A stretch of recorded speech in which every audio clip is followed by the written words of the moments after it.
being the 12th day in the month of April in the year 2020.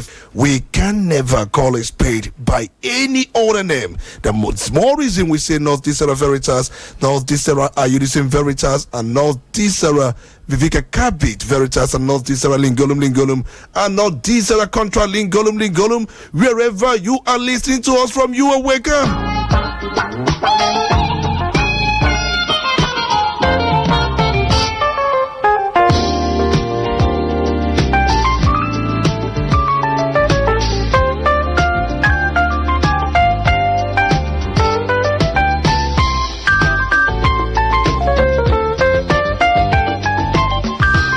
It's 11 minutes than the hour of 9 a.m. here in Nigeria. For those of you listening to us from New York, it's 11 minutes than the hour of 4 a.m. in New York, 11 minutes than the hour of 9 a.m. in London, 11 minutes than the hour of 5 p.m. in Tokyo, Japan, and also 11 minutes than the hour of 10 a.m. in Germany, 11 minutes than the hour of 8 a.m. in Accra, Ghana. For our friends and brothers in China, it's 11 minutes than the hour of 4 p.m. in China. And also for those who are listening from Chicago, Illinois, it's 11 minutes than the hour of 3 a.m. And also it's 42 minutes than the hour of 1 p.m. for those listening from Delhi, India.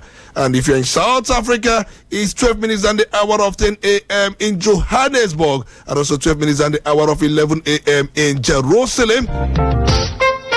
Wherever you are listening to us from, it's always a pleasure. Remember, you can follow the program on our website, Radio Garden. Search for Udala FM on Radio Garden. Remember also, you can go to YouTube. If you go to YouTube, just type Udala FM. You will see the visuals. You will see the whole motion picture of the program live and direct. My name is Tony Olisenbeki, the Honorable Speaker of the most powerful and robust parliament in sub-Saharan Africa. Remember, this is Crossfire on Udala 104.7 FM. This very beautiful day, Saturday, the 12th day in the month of April in the year 2025. We'll be looking at the state of the nation. Our focus will be on the recent primaries conducted by different political parties in Anambra State as far as November 8th gubernatorial election is concerned. And I will be joined by a guest who is already seated here. But before we delve into that, let's quickly give you political roundup stories across the country.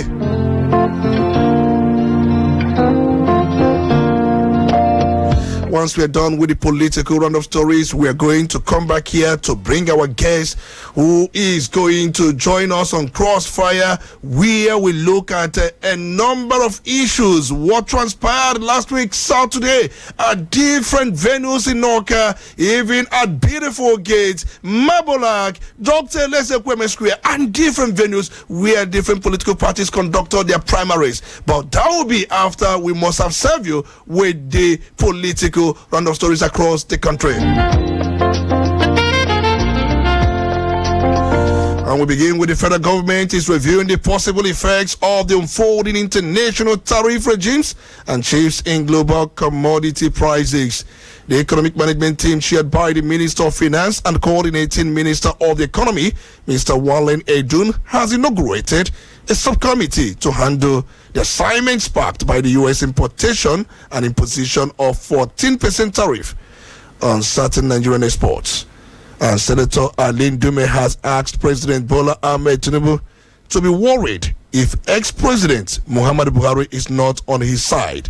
Speaking during an interview, the lawmaker said although Buhari has just one vote, he remains an adorable figure in northern Nigeria. Manam Nasir El-Rufai on Friday asked adversaries not to lose sleep over the recent visit to former President Muhammadu Buhari. Ex-Vice President Atiku Abubakar led key politicians, including El-Rufai, to Buhari at his residence in Kaduna State. President Bola Tinubu was on Friday spotted with the United States Department's senior advisor for Africa, Massad Balous, in Paris, France.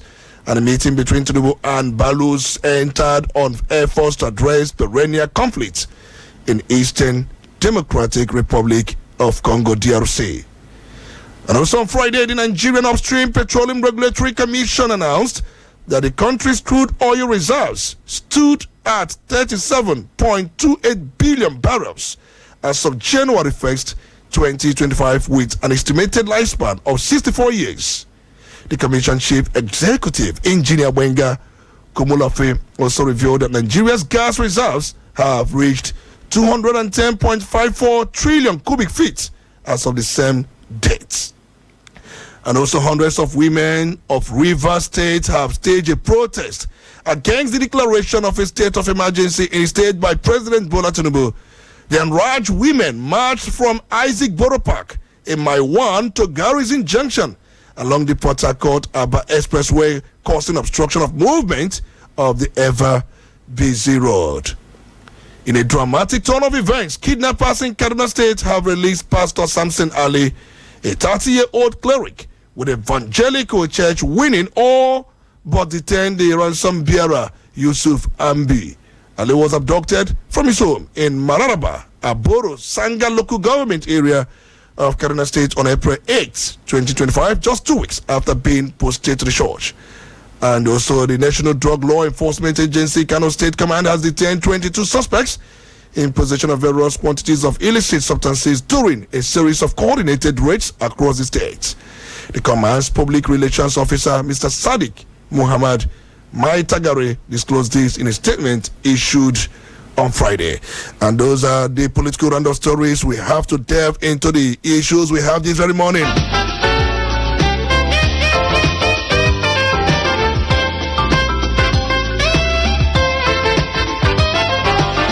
Joining me this very morning to look at different primaries conducted last week by different political parties and issues that we have been sporting in different political parties. I have in the studio with me Comrade Chris Mako-Wonsu.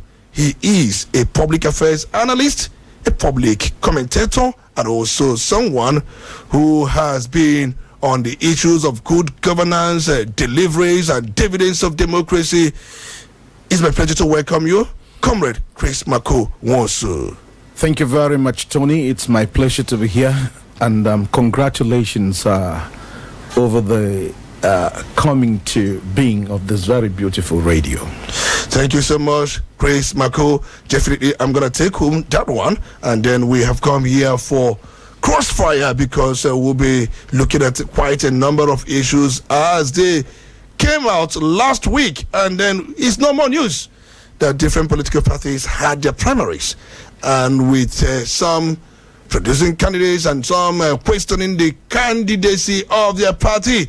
And for a quick rundown, we'll have to let you know that All Progressives Grand Alliance, overwhelmingly in a consensus manner, produced Professor Chukwuma Soludo, CFR, as their candidate. And also, we also saw what happened in Oka last week, Saturday, where Prince Nicholas Okachukwu also won the APC primary, polling about 1,455 votes, defeating Valentino Zibo, who pulled 67 votes. John Bosco Anonkwo with 26 votes, and Edozie Mado with 8 votes. And then we are aware that he has positioned himself as a strong contender aiming to challenge Professor Charles Chukwuma Soludo. Away from that, PDP produced Chief Jude Ezenwafo as the candidate. Remember, Ezenwafo, who is a real estate developer, emerged as PDP's flag bearer on April 8, 2025, securing 798 votes as the sole aspirant in the primary held in Oka. And what happened in Labour Party, Mohalo, former managing director of Niwa, secured the LP tickets on April 5, 2025, with 573 votes, defeating John Wosu, who pulled 19 votes.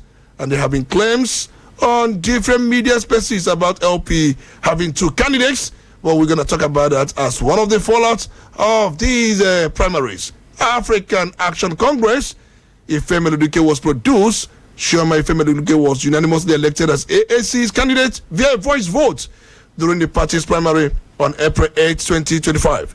And she's noted as the only female candidate for the upcoming election. Then you have Action Alliance, also Jeff Nweke, Weke security expert and also a philanthropist, emerged as AA's flag bearer on April 10, 2025, pulling 58 votes against Mrs. Amarachuku Ekunife, who pulled just 8 votes, and Mr. Michael Elemono, who pulled 6 votes in a primary held in Oka using option A4. Accord Party Chief Jade Charles Onyeze was declared unopposed as Accord's candidate during the party's primary on April 8, 2025 in Oka.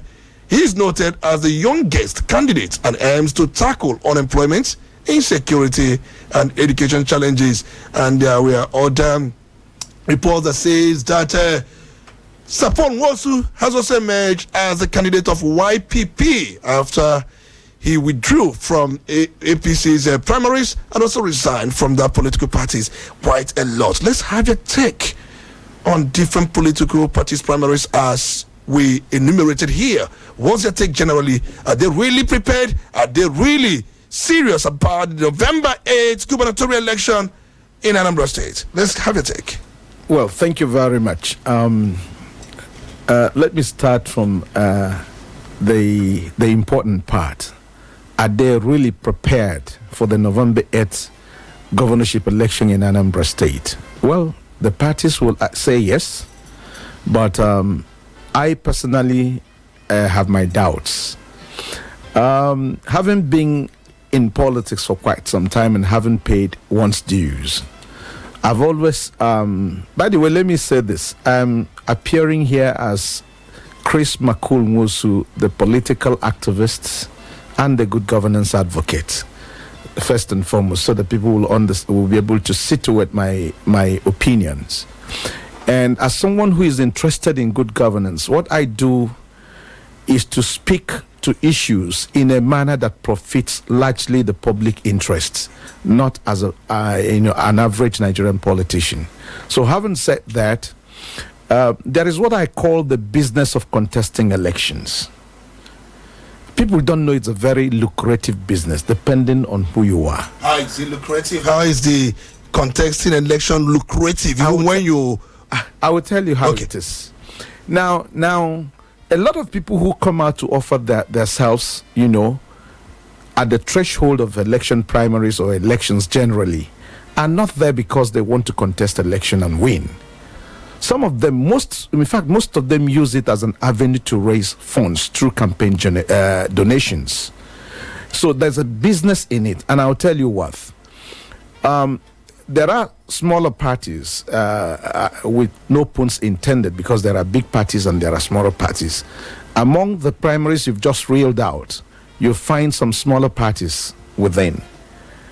They know they are not in the contest, but they know that a lot of big wigs, political heavyweights have been either etched out of other big political party primaries, or were not successful, or were forced to resign, like we saw in the build-up to the APC primary when Paul Chukwuma,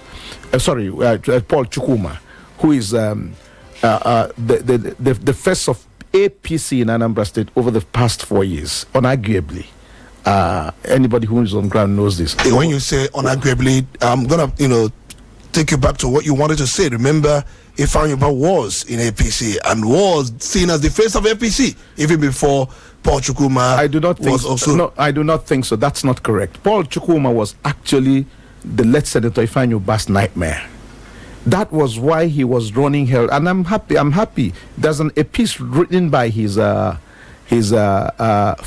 media chief then, his former media chief, Kamen Chuks O. I read it 3 or 4 days ago. If you read that piece, he was suggestive that in fact his boss was misled into taking Paul too seriously, and that the running around was maybe perhaps part of what led to the tragic end that we saw. I didn't say that. He said that in a piece he wrote. So Paul Chukwuma, don't forget, since 2001, after the ill-fated bid by Andiuba, was the sole, let me not say sole, but the major sponsor of the APC in Anambra State. For example, it was widely reported that he was responsible for hiring all the 326 ward party offices across the state. He donated the secretariat in Oka to the APC, furnished it, and all that.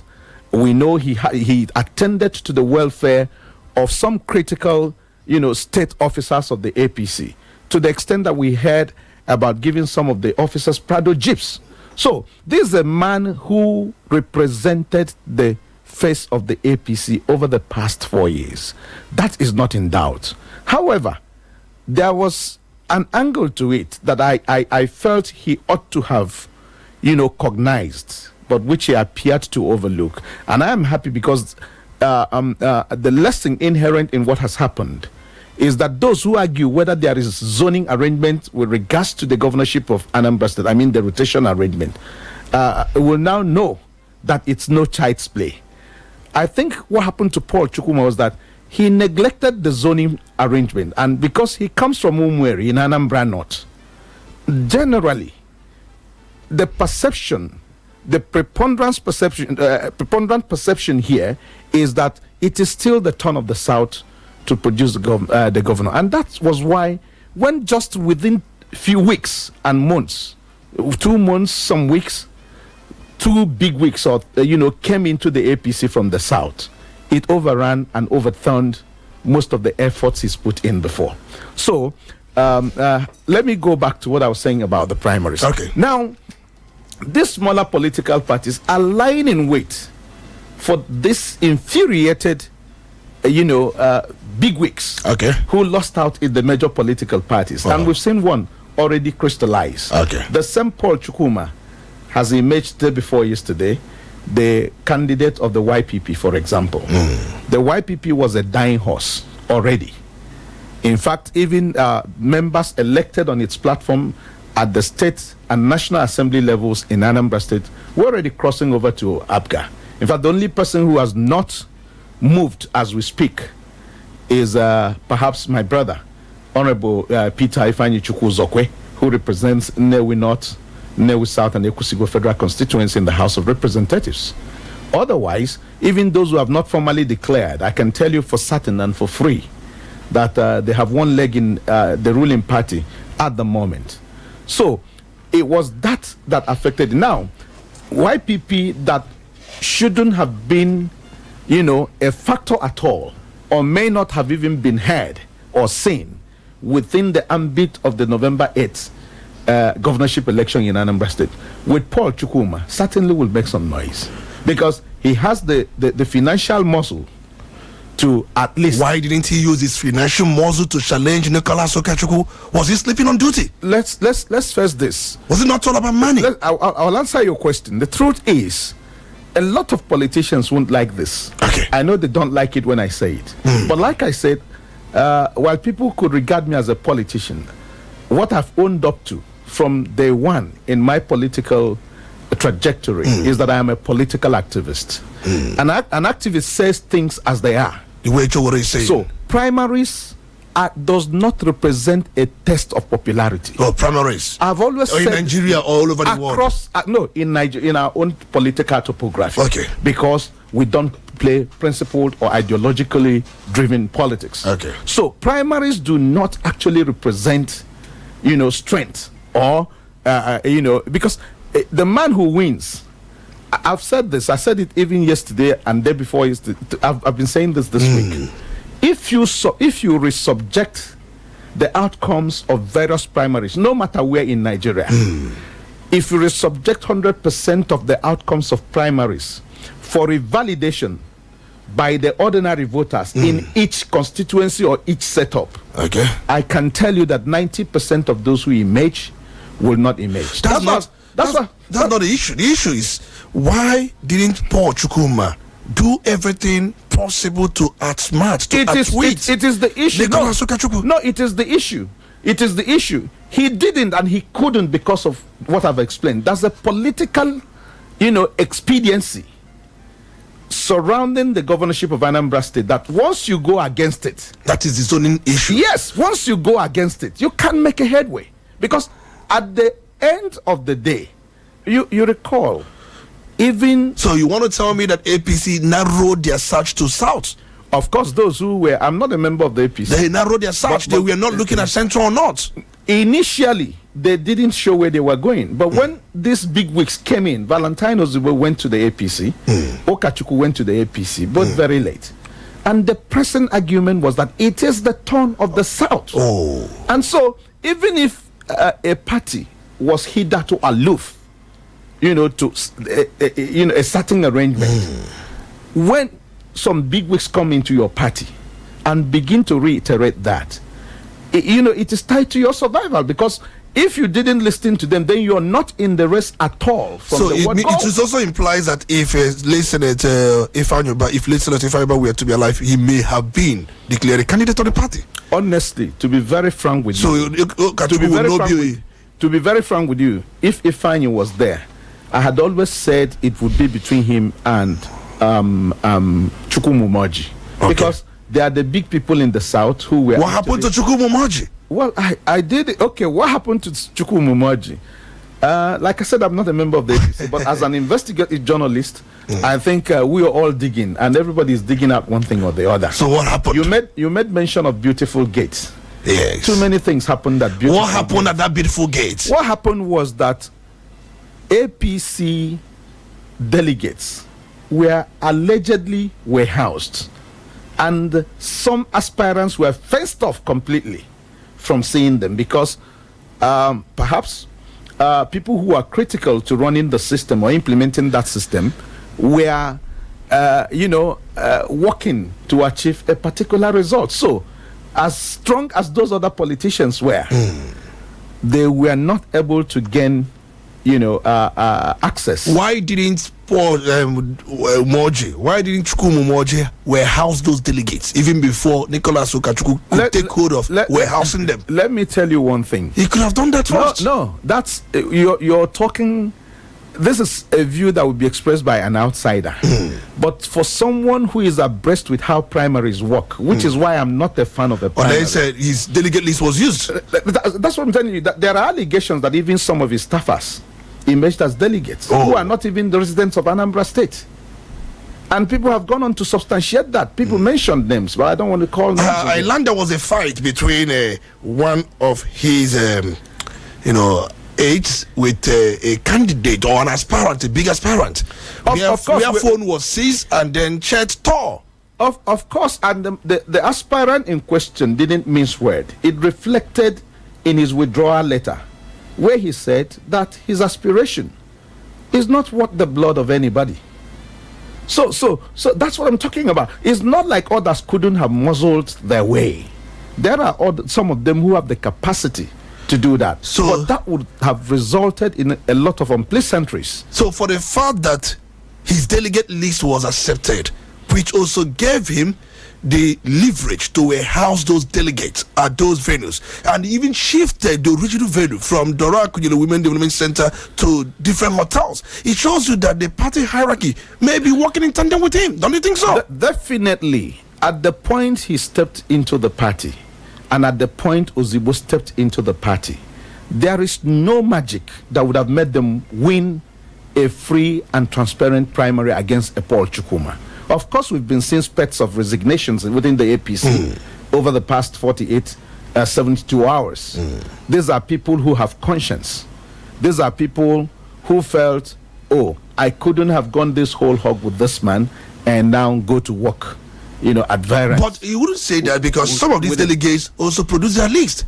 Maybe because it worked for Nicholas Okachukwu does not mean that they did not do what Okachukwu did. Let's even situate it properly. You couldn't even say the list is entirely Okachukwu's. No party will give a particular candidate all the delegates.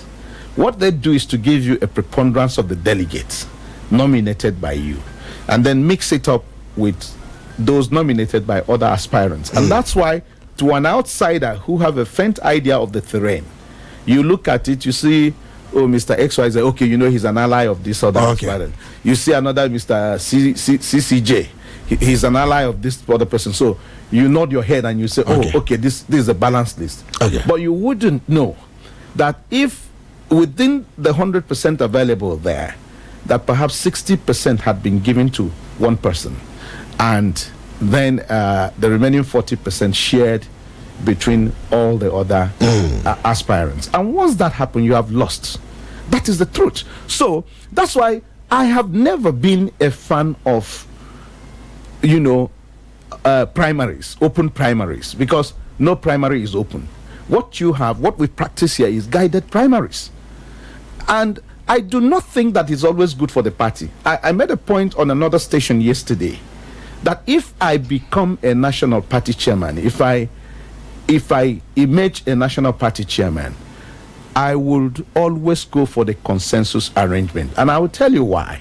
One, guided primaries produce good results. Let me draw an inference here. Okay.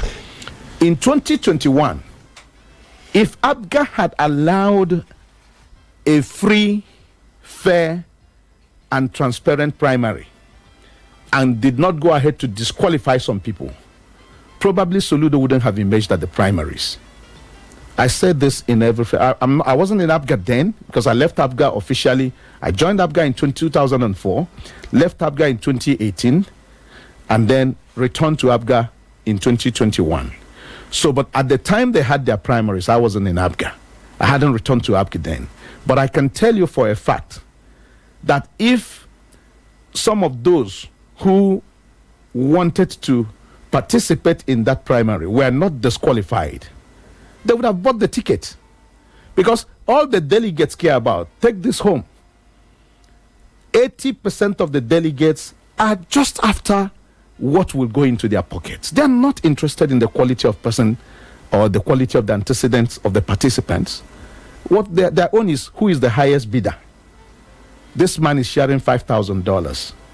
And this man is telling us to vote for him free or sharing $2,000. They collect $5,000 and vote for the person who will get $5,000. The irony is that the same people will come back 6 months after the election, 6 months into the tenure of the person, and begin to complain that that person is not doing well.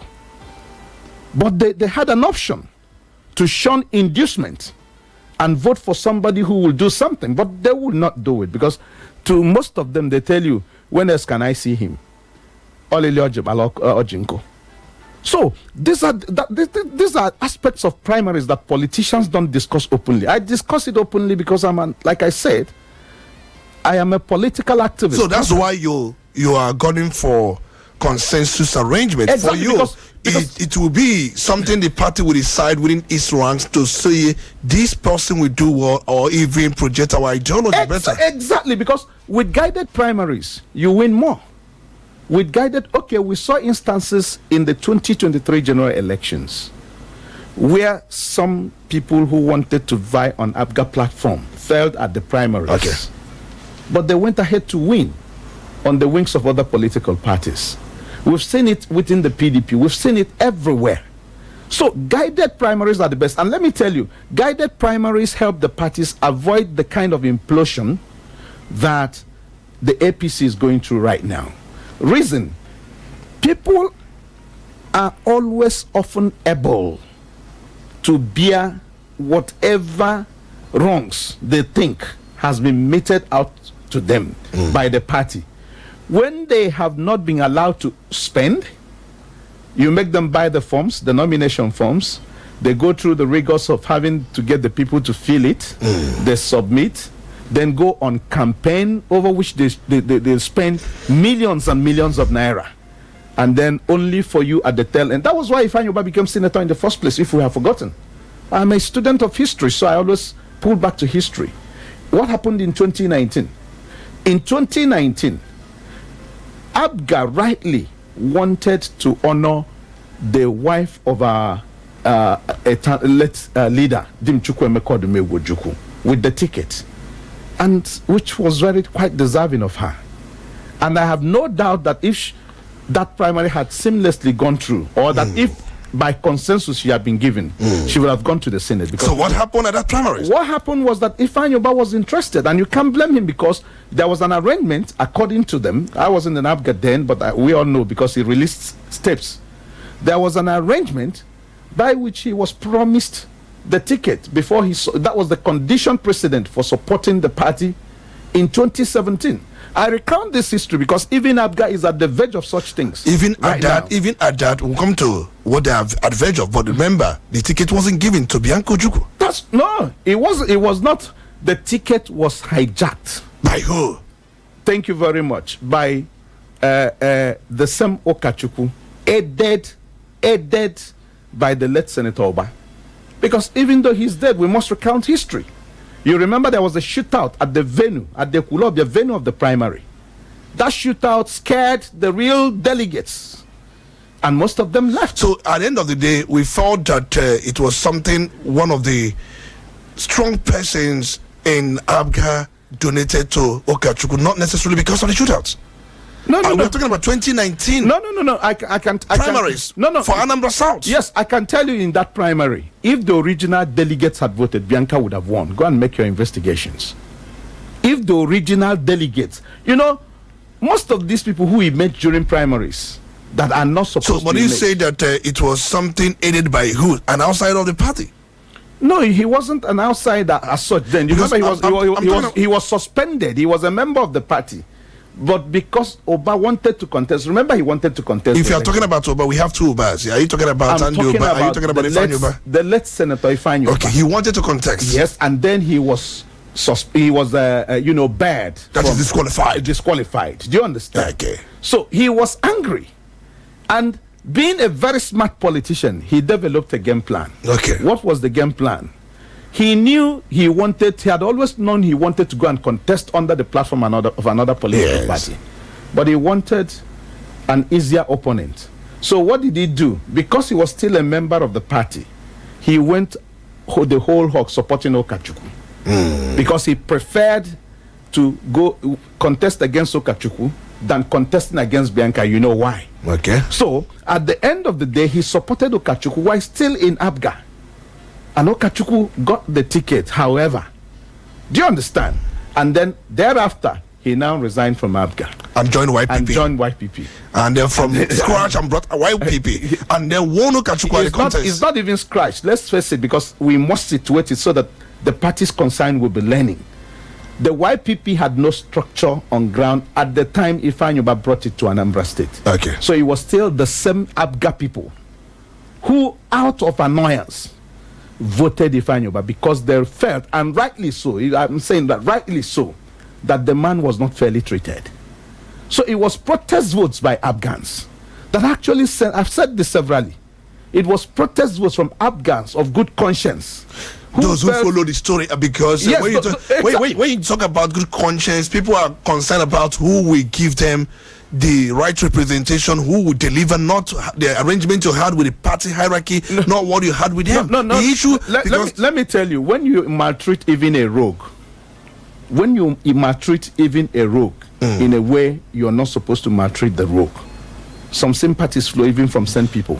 For example, that's why even when you see people being handed jungle justice, majority of the people are not happy about jungle justice, but it happens all the same.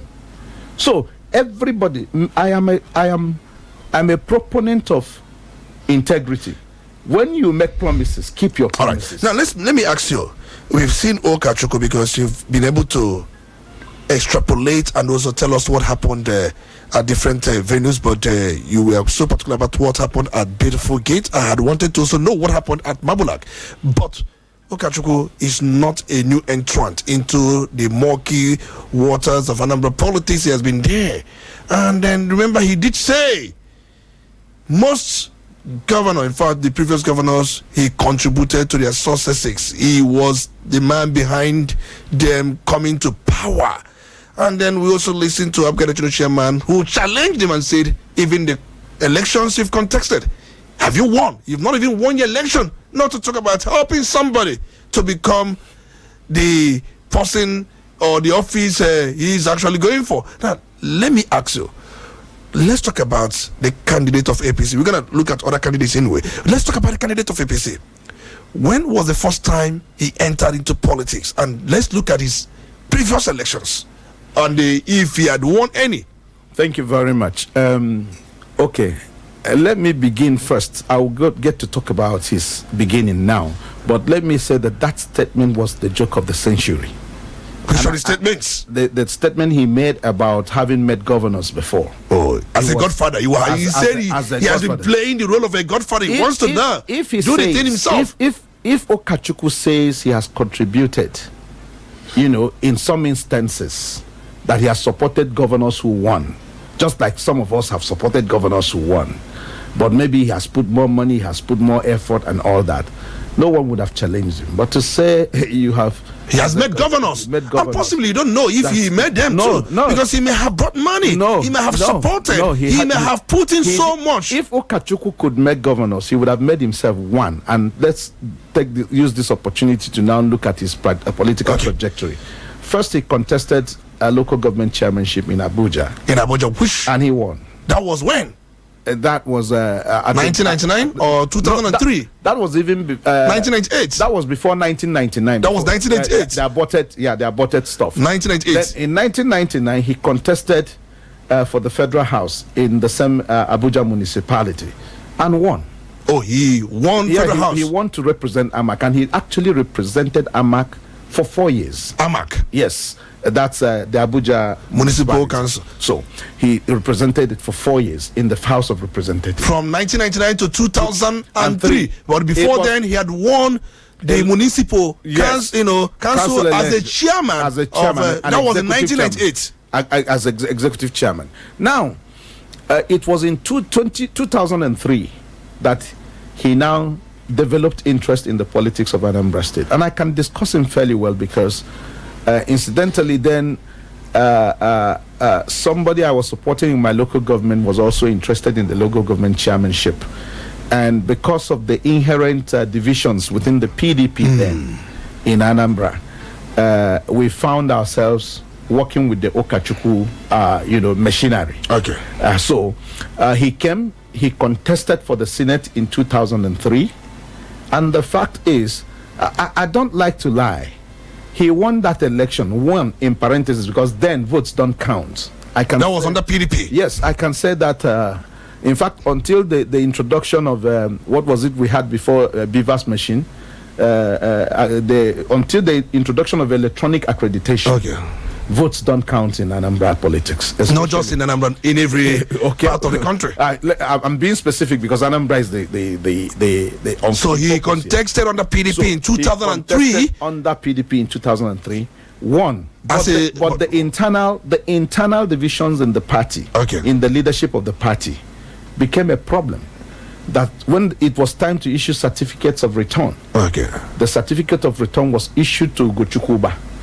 Senator Ugochukwu. So Ugochukwu also contested primaries, remember? Yes. At that time, he was also campaigning when Okachukwu was campaigning. Both of them were claiming dual candidates. That is it. That's why the Electoral Act has been amended. And that's why I wouldn't say we're not making progress at all. We're making progress at a snail speed. So he went to court. To challenge the issuance of it wasn't just him. It affected everybody in that camp. I recall. I was part of those who was going with him to Enugu. In fact, I was at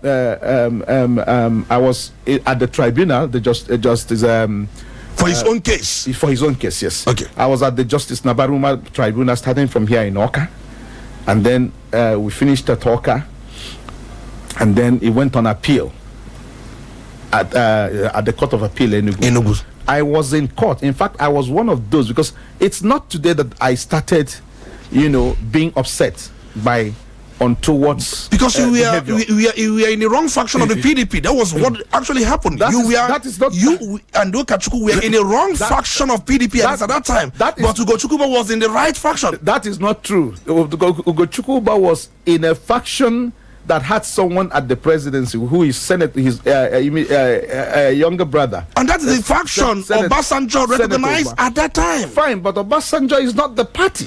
Who do we recognize that faction as the national chairman? Wait a minute, I will tell you why you're wrong. Because at the Court of Appeal, Okachukwu was unfortunate that when it was time to deliver judgment, remember they won at the first tribunal of first instance. Now, when it was time to deliver judgment, and that was when the judiciary was the judiciary, that was when you could be proud of the judiciary. So, at the end of the day, I remember the chairman of that tribunal was Justice Opene.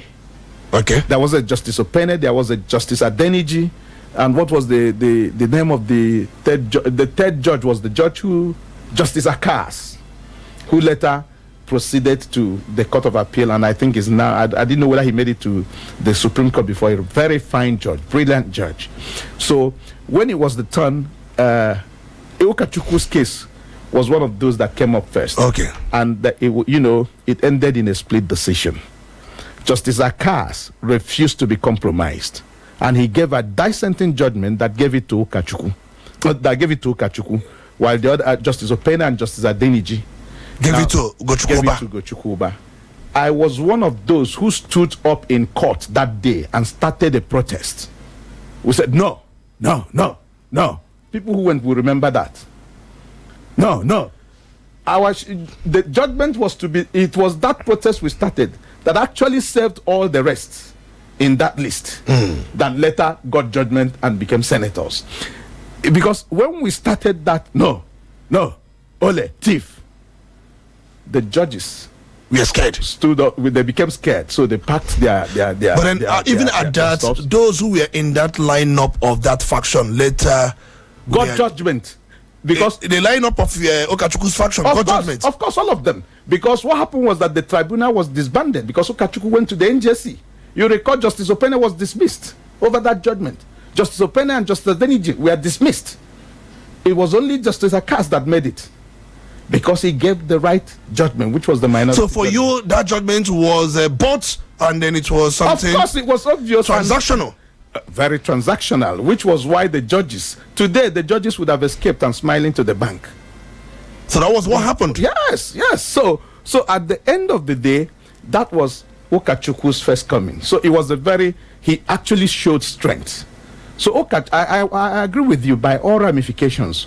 Okachukwu is not a pushover anymore. Now, that was 2003, because what we are narrating happened in 2003. And Ugochukwu served the 4 years. 2008. For Anambra South Senatorial District. Yes, because Okachukwu was unfortunate, like I said. What happened in 2007? Because in 2007, another senator came on. The truth was that after that, Okachukwu had participated in almost virtually all the elections. Serious contender. Be it governorship, be it senator. What happened in 2007? Which election did he contest in 2007? Because I'm aware Riobuna was a senator for Anambra South from 1999 to 2003. Ugochukwu succeeded him from 2003 down to 2007. So which of these elections did he contest in 2007? I wouldn't or did he go on vacation? No, I didn't. I wouldn't really remember if it was the governorship or the Senate. I don't want to, state what I'm not. Because in 2007, let me remind you, what happened was Anduba was roundly made the candidate of PDP, who came to contest the gubernatorial election in Anambra State and was declared winner by INEC, and he was sworn into office only for court to say there was no vacancy. Definitely. That's happened for gubernatorial election. I understand. That's the PDP candidate. We are talking about Okachukwu. All of us knew that election shouldn't have held. That was one thing court said. Yes. So, excuse me. So, at the end of the day, what is important? Maybe let's say he was on vacation that period. What is important is that Okachukwu has contested so many elections, and he has never won any governorship or declared winner by INEC. He has never won. That is the truth. So, and that's why his chances are predictable. I've also said this, and that is my stand. Okay, it is easier in the light of the zoning or rotation arrangement surrounding the governorship in Anambra State, which has been etched in the minds of the Anambra.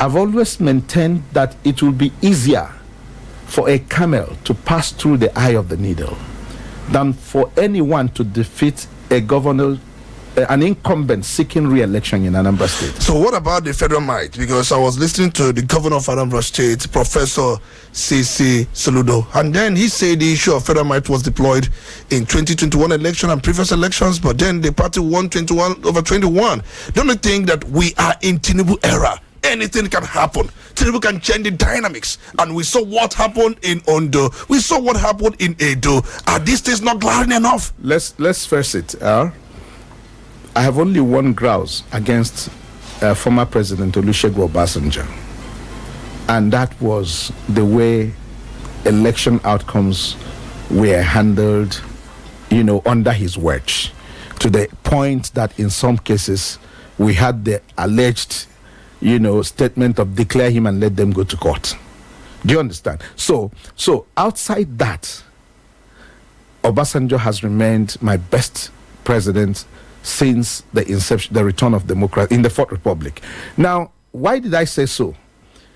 Whatever this president is doing cannot equate to what was witnessed under the PDP during the Obasanjo period. So you are saying that Obasanjo was brutish. So for those of us who have been around, okay, we don't see what is happening. Remember, Obasanjo took almost all the Yoruba states, left Lagos to just leave it, and he was intentional about it. He was intentional about it. He took Ogun, Ondo, Ekiti, took all of them. I'm happy you remember. So even Oshun. So whatever we have witnessed under this president, be it in Kogi and Edo State, is a child's play to what was up. Remember, there are these insinuations that Tinubu is copying what Obasanjo did. He has started with the state of emergency. The same style, the same strategy. And the state of emergency thing is boomeranging, whether you like it or not. But he is having his way. I can assure you he won't try it in another state. You wouldn't say that. I would say that. Unless you undermine his chances for 2027. No. In that very state, he will come for you. No. If he can do it in other states, more than enough has happened in his own Ocean states. He's from Lagos State. Well, that's what he claims. He's from Lagos State. Former governor. Ancestrally, he's from Osun State. You are the one saying ancestrally. But he's saying his ancestors are in. You can only bend history to some extent, but you can't bend established history. But that's by the way. So that's by the way. So what am I saying? When people say under Tinubu, it is still under Tinubu that they attempted to take Bayelsa but didn't succeed. So let's not forget this. Under Tinubu, they attempted to take Bayelsa. The Kogi governorship election and the Bayelsa election. We saw what happened. What happened? We saw how David Leon won, but because of inconsistencies with the names of his deputy, he was declared not to have even contested election. That was what happened. No, you are talking about what happened during the Buhari era. We are talking about Governor Duoye Diri's re-election that coincided with the Kogi State election last year. Okay. So that was under Tinubu's watch. But then he felt that Bayelsa wasn't a threat. No, it's not true. They did everything to take Bayelsa through Silva. They did everything. It was, again, this is where I want our governor to pay heed. I said on a radio station yesterday, that the governor winning the popular votes in at least 20 local government, 19 or 20 local government areas. Because I don't say I'm an Afghan stalwart, but because I wouldn't say because I'm an Afghan, I will now say what is clear isn't clear. There are threats in two local government because of those who have emerged. In Anambra State? Yes, at the primary. That is Newi South and then Newi North. Now, I made an assertion yesterday that the governor has no problem. It's a fait winning the popular votes in 19 local governments is a fait accompli. And I said too that the only work that Mr. Governor needs to do right now. You are referring to Professor C.C. Soludo. And the work should be what? The Oluwatuegu one of Anambra State. You're the one referring as that? Well, that's what it is. Okay, that's that's not what we're here. We're going to come back to that. I know, but he didn't give himself the name. But, okay. So what I'm saying is this. If I am him, if I'm in his shoes right now, his concentration should be where? What I will only bother about and make sure I firm up and sit on top of it is what we call election security. That's the only that's where I see work. If I were him, I would not leave it to a second party, because those of us who have been around, you recall what happened in 2010 during Peter Obi's re-election. Oh yeah, when El Rufai came all the way. El Rufai was camped in one of the hotels to do magic. It was something that Peter Obi was smart enough to make sure that he was barricaded. In fact, he was house arrested in that hotel. Exactly. And then he went on to say that Peter Obi is a tribalist. I'm happy. He called him all manner of names. I'm happy you and reminded him of all these things by the time President Buhari became the president. So he reminded him and treated him accordingly. I'm happy you recall that. So if I am a governor, election security will be right under my nose and not another person's nose. Any other person who wants to help or who I feel can help is welcome, but will queue behind me. And that is, I won't say more because this is security we are talking about. So the only thing that I worry about until I'm sure that the governor is sitting, I'm not saying he's not, but until I'm very, very certain that he's sitting on top of it. And then I can go. Remember, APC has said that they are going to make a statement in Anambra State for the fact that have not won any election. Has been touted in some quarters that have not won council election, that this is going to be different. Okachuku said he has the backing of President Bola Ahmed Tinubu. He said it. Let's face it. He doesn't have the backing. He said he has the backing. And nobody has refuted that. A man can say anything. Nobody has refuted that. He said he has the backing of the president to take over Anambra State from Abga. That's what he said. Let me refute it. If nobody has refuted, let me refute it. No, you can't refute it because you want somebody from the party or from the presidency to refute it. Okay. If you had listened to the Minister of Works, Dave Umahi, when he came around the other day, the body language spoke volume. But even besides that, look at the federal government appointments, the key appointments made in Anambra State. Look at the people that got it. The president cannot open his mouth and say, this is where I am. You know where the president stands by his body language. And I make bold to say this. It didn't start under the present government.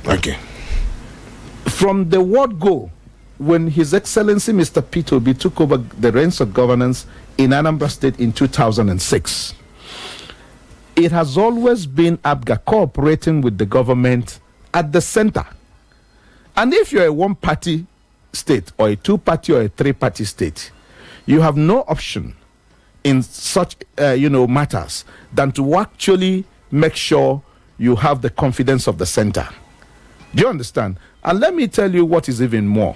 None of these people who are talking can give Tinubu the required percentage anyway in Anambra. Now the question is, there is appointment going on. Do you think the Tinubu administration will give Okachuku, because he is the candidate of the party, and by the fact he's the candidate of the party, he's the leader of the party in Anambra State, can he concede ambassadorial or high commissioner? Let me tell you what, the implosion that is bedeviling the APC. Is there an implosion anyway? There is. Not mind the petition written by Valo Zibo, who is more like an outsider. Are you counting that? That is not as part of implosion. All the people who have resigned, at least online, that is the one you saw online. You don't know how many you did not see online. For example, somebody went to a post I made on that and said, it's a lie, Chris. And I said, okay, let's start with one of the big names. And I gave him, I uploaded Ichie Mike Ejezier's resignation letter. Ichie Mike Ejezier is not a minion. He's a household name in politics, especially when you get to Ihiala.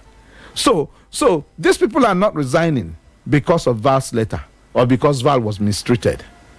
I think they are resigning because the way the APC candidate emerged was an affront to the psyche of party members. You had scenarios where it is being alleged that over 80% of the statutory people who should, the ward chairman, the woman leader, the secretary, who should ordinarily have met the delegate list, they didn't make it. But they collected money. And you think, who collected money? They didn't collect money. They were sidetracked. But money was shared, as alleged. You are talking about the delegates who made it. And we have said here that statutory delegates from the party. Wait a minute. Part of what you now have is ad hoc delegates. Okay, ad hoc statutory delegates. But what we are saying is this, that we had a scenario where the body and soul of the APC was allegedly sidelined completely. Because if you want to, 80% of these delegates ought to have been local party people. we are telling you that they were sidelined. Remember, by the time election council or campaign council be constituted, APC, there are 22 governors. We come here in Anambra State to support Okachukwu. Don't you see that happening? This is not the first time that even though having governorship election in Anambra State. They didn't do that during Oba time, but they may be keen to do that now. Let me tell you, let me be very honest with you. What Oba couldn't do with the APC, and Juba, what Senator Anduba couldn't do with the APC, believe you me, nobody can in Anambra. Remember, during his own time, many House of Rep member and also sitting members of Anambra State House of Assembly defected. That's why I'm telling you. APC. Thank you very much. That's why I'm telling you. You will see nothing near the kind but of he came second. Wait a minute. You will see nothing near the kind of defection that we experienced in 2020. Remember, he never emerged. In fact, his own was that result. Okachukwu seems to be better than his own primaries, because in his own primaries there was no where vote was counted, but in this case votes were counted at Beautiful Gate, at Mabulak. Don't you think that these primaries superseded the one that happened in 2021? Can I tell you one thing? When a process is flawed, that process is flawed. It doesn't matter how flawed it is. Both primaries were flawed, but in Andy's case, resources were deployed, and we saw a wave of defection like we have never seen in the political history of Anambra State. To the extent that some people who were not actually grounded in the knowledge of how Anambra people vote in certain elections became afraid that Andy may win that election. But I told people, what I saw then was a foundation being laid so that if there were opportunities to now write results and announce them, it could be now justified that, oh, this was field result because a lot of people went into the APC. I think that was the strategy. But it didn't work because this is Anambra State. Anambra no be a do, and Anambra no be low. So you are saying that for the fact Andy couldn't pull through, that it will be another case of what happened in 2020. Is that the point you're trying to make here? It's going to be worse. Is that a prediction anyway? Yes, my prediction is that APC will have a worse outing in the November 8th election than they had in 2020. Remember, a lot has changed. We'll come back to that. Remember, this is Udala 104.7 FM, and this is Crossfire. And I'm still your Honorable Speaker, Tonio Lisambegi, and here with Comrade Chris Makul Mosu, a political affairs analyst and also a commentator. We are looking at what transpired last week at different venues when different political parties held their primaries. Let's come back to what you were actually saying. Remember, you've worked for Okachukwu before. And then what made you to change your mind about this very man? I haven't worked with Okachukwu. But you were in court with him. Wait a minute. That was in 2003. I was a member of the PDP and I'm a stakeholder in my local government. So there is no, and I was a publisher then.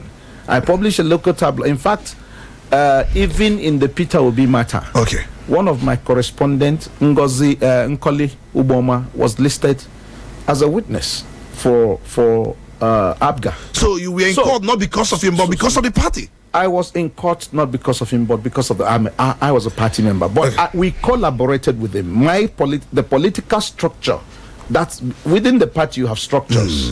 The political structure I belonged to at that point in time in the PDP collaborated with him in 2003. So I have, if he sees me, okay, you people were those that if he sees me now, he will not remember. But in those days, once he sees me, he's a man of the pen. Oh, okay. Now I remember that you people were the one that sent him Banuju packing to make sure that he didn't come back as a candidate of the party in 2020. I was of the Odera group. It is the group that actually fought against Okachukwu that were against Odera. We were the Odera group.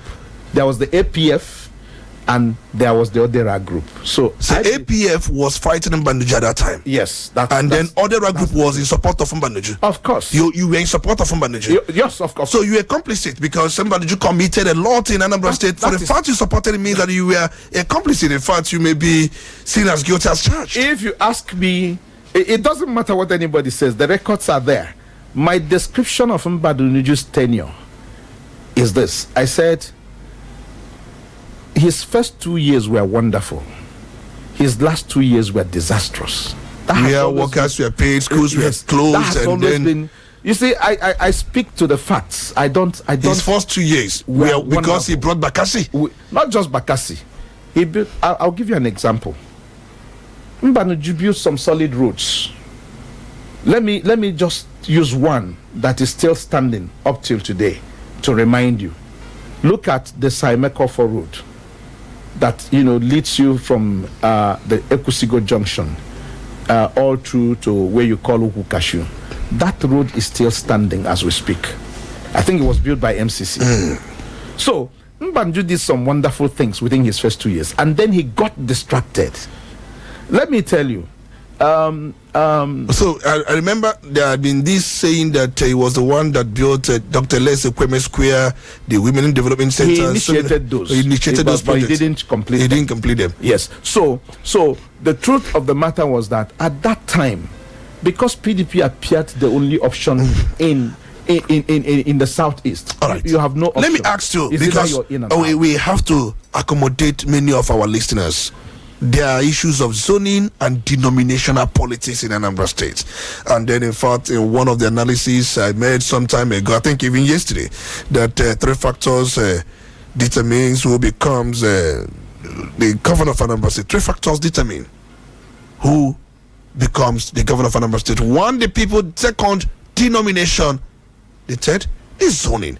And then you have emphasized so much on zoning, saying it's more like a spiritual thing for the people here, and saying that people have accepted it, but there is an equity group preaching against zoning, saying no, meritocracy should be at the forefront than zonocracy, that we are not practicing zonocracy. But that's by the way. Then let's talk about denomination. Okachukwu is an Anglican, and then you have Anglicans not being given fair opportunities when you talk about political configuration of these very states. And it's time for them to say, it is our time, it is our turn, because what is also good for the goose is also good for the gander.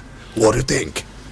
Well, you're bringing in very hard questions, sensitive questions, probably because this is Crossfire. But I don't run away from questions. You have to really answer, because I've had statement that Mbanuju brought this denominational politics because of what he did to Catholics during some time as a governor. But are these things going to play part in this coming election? If I sit here and say that denomination is not a strong factor in Anambra politics, then I'll be living in self-denial, or I'll be living in denial. But it is not the biggest influence as at the moment. By the way, I was the first person who actually popularized the Let's Go North campaign. At the time, I didn't even know that the former Governor Peter Obi had intention of ceding power to the North, because the issue of zone is Abgatin. It's not for PDP, it's not for APC. You know, because I don't make noise, people don't understand my contributions to politics in this state. All the Let's Go North billboards you saw during that campaign, the different shades of Let's Go North, you made it on that set pass from concept to finish, but I didn't sponsor them. Oh, you put those boards, those billboards that we are adorning different landscapes of Anambra State. Let's Go North. So you did that. I didn't put it. It was my concept, and I developed. So who sponsored it? The what they call then the how did they put it? You know, aspirants from Anambra North. But a money bag sponsored it. No. That's what I'm saying. A money bag sponsored it. No. And you people made money out of that. I couldn't. Thank God they are living. I worked with Oselo Kobaze particularly. Then he was the secretary to the Anambra State government. It was him who took the idea to concert there's something in the coalition of Anambra North aspirants. Because he's from Anambra North too. They are the people that sponsored it. And I didn't take a fad in Oselo is living. He was asking. So something that his honor was prompted by money. Wait a minute, his honor is alive, and I'm saying this on air. At the point he was asking me, what kind of man are you? What he would say, send your account. So now let's talk about and you sent your account. Wait a minute, he would say, send your account. And you sent your account. And I will ignore it. You ignore it. So you never receive anything. I wasn't doing it for money. Because the reason was very simple. So do you think if they had not gone North wouldn't have produced a governor? Is that what you're thinking? They wouldn't have produced a governor because... Are you saying that they don't have... Let's face it. people of caliber. No, I'm not saying that. There is my position and why I supported zoning, because the argument, you made a point about that. The argument has always been that it should be meritocracy, merit. And I've insisted that there is no local government. In fact, there is no ward in Anambra State where you wouldn't find somebody who is eminently qualified to be governor. So that argument doesn't hold even a modicum of water. So there is you have to choose between meritocracy and zonocracy. Which one are you choosing? No. Zonocracy. I am saying that meritocracy. I'm saying that merit is found in all the local. Oh, you are saying that merit is also found in zonocracy. Yes. So there is meritocracy in zonocracy. Yes, it's a very lame argument. Okay. Once you said let this zone go, I can tell you that if you want 20 persons who will govern and govern well, would those 20 persons be prepared and ready? Yes. Because governance is all about preparedness, readiness. Listen, yes, I agree. Antecedent, experience. One of the things we are seeing today is the performance we are seeing of Soludo today are products of experience. But the truth is a product of experience. But the truth is that, like I'm saying, in all the zones, there are people, some of them very quiet people. If you ask me from my own example, I can give you 2-3 persons who can govern Anambra very well. Very well. Very well. So, and it's not like they are not interested. What is carrying them is the hanky-panky that is obtainable in politics, especially the primary curve that we're talking about.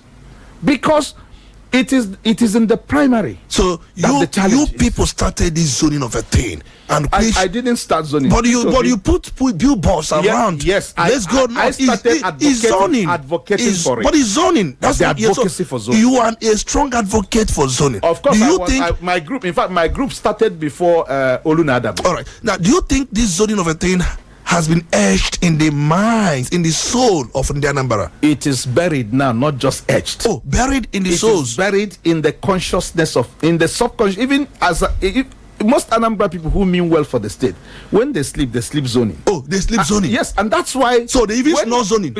You said they snore zoning. Yes. So that's why when you make any move to go against it, it will end in what our people call anyamo in politics. So you are now indirectly saying, if you're not from South, just stay back.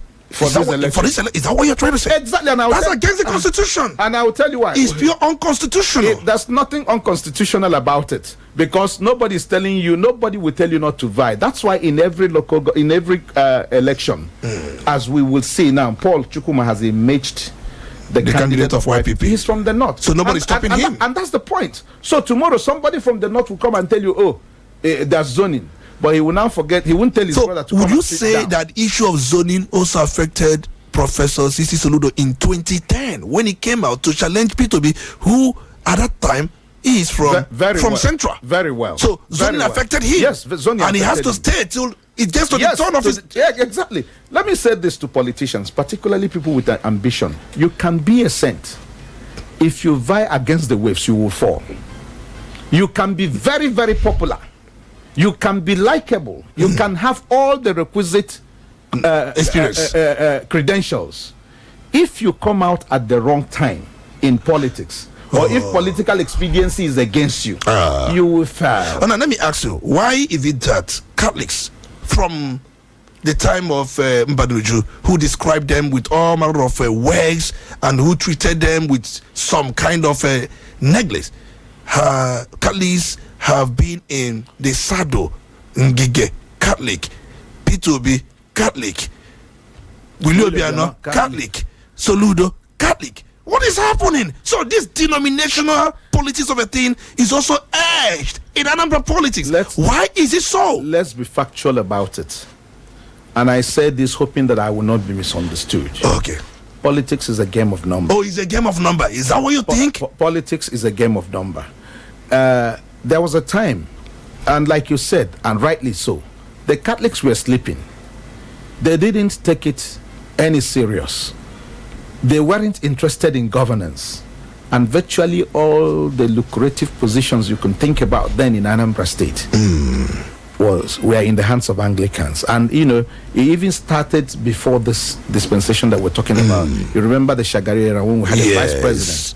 Even during the 1992 election when Ezife, a Presbyterian. For example, it was taken for granted. My younger brother went to Oko, so by virtue of that, I am sized of the happenings there. They would tell you then that if you're a Catholic, you cannot be a rector in Oko. If you're a Catholic, you cannot be a rector. And if you look at the history, it was said that late Dr. L.S. Ekweme started this politics of denomination. He started it in 1979. And then he ensured that his people or his denomination had a better share of different appointments. But how true could this be? That's why I said I made, an allusion to Shagari era. Do you understand? Because these are statements of fact, as regrettable as they may appear to be. So why did it resurface again? That's the question. I want us to just be. It didn't resurface. What happened was that they woke a sleeping giant. How did they wake that sleeping giant, according to you? Because the Catholics, like I said, were aloof, but it was like it was being rubbed on their face. This is not supporting anything, no. But like I said, politics is a game of number. So I am from Ozobolo. Until Ekusigo local government area was created, only one Ozobol man became local government chairman in the old Newi local government. And that man did not get it at the poll because the late Senator Nwaforizu defeated him. I'm talking about the legendary educationist, Vincent Iko Tonye, Chief VC Iko Tonye. He was defeated at the poll, but he went to court. I learned that there were issues with the tax papers of the man who defeated him. And he won in court and became local government chairman. Why am I drawing that inference? All those, as big as Ozobol is, because we had the number. So it always go to Newi. It would just align with one or two small communities during election. It's a matter of strategy. And she will win the chairmanship. Then when we got settled with the fact that it is a difficult situation, what they now do is that at every turn they will give us the vice chairman. So what are you trying to infer now that what I'm trying to say is that it's not a matter of Catholicism now. It's a matter of numbers. So they put their numbers to support whoever. People say no, you can't. So if you are not a Catholic, there is this game that if he's not a Catholic should not support him. That is not true. And I will give you an instant example. So what is true then? Chris Azubogo. I'm talking about governorship. I'm not talking about no. Let's be serious here. I'm talking about governorship. I'm not talking about. Was Mbadiju not governor? I'm saying that. Was Zive not governor? Hold on. Look at what I said here. I said that before now, such politics were not played here until Mbadiju fingered a lot of things, stirred a lot of things. In fact, he stirred the honest nest. So that politics, it was at the point the Catholics swore that after Mbadiju, nobody. I don't know about the Catholics swearing, but what happened in the state. What I can tell you, when is that, even their schools, everything, their hospitals were taken away from them. What I can tell you, and you are happy with that. Which hospitals? Nobody took away anything from anybody. Remember. These things that we are going for to be handed. Hold on. Some of their schools, hospitals, not just them, even other denominations, were in the hands of government, and they were asking government hands off. It was during the time of P2B that these things returned. I thought you were saying whether the Catholics over. No, I said that we are going for these things, but man, you call them names and even ask them not to come back for these things again. Is Anambra State better for it or not? So I'm saying that because of I'm asking you a question. Is Anambra State better with the schools taking over by missionaries? Because it's not just the Catholics. The Anglicans were given back. But the works used by Mbadinuju, whom you supported in his first 2 years, his works, to these denominations that could even make him governor. You chose a very denigrating and then. Well, let's say this. But that was what really changed this politics of Mbadnuju is no more, and most of the allusions being made to Mbadnuju are not exactly as they are. All right, we will leave it at that. So let's leave it at that because we have to really open the phone lines and we have to allow people to come in. This has been Crossfire. As always, there is fire as far as the studio here is concerned. Figuratively, not the kind of fire you think. Udala 104.7 FM, and I'm still your honorable speaker, Tony Olisambeki. And then we have to open the phone lines to allow you to come in at this point. Remember, we have in the studio with us, Comrade Chris Makul Nwosu has bet his mind on quite a number of things. Anambra politics, it didn't start today.